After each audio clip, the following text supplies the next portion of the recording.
how to find deleted friends on Discord. So if you find this video helpful, please subscribe to this channel and click the bell icon on so you'll be updated if there are new uploads here. So let's go and head on to our Discord app. And in our Discord app, once you open it, you will be directed here. So go to the direct messages and find a friend that you want to delete. So I have this one. So click on that friend or tap on that friend. What you need to do is tap on its profile, and as you can see here you have both of your profiles, and tap on its profile and then tap on the three dots here, and you will see some options such as block, report, and remove friend. So you can remove the friend by clicking or tapping on the remove friend.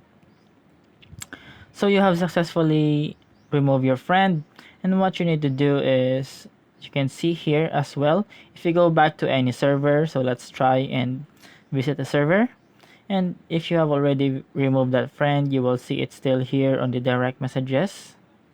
So that's how you can find deleted friends. So I hope this tutorial helps. Thank you for watching.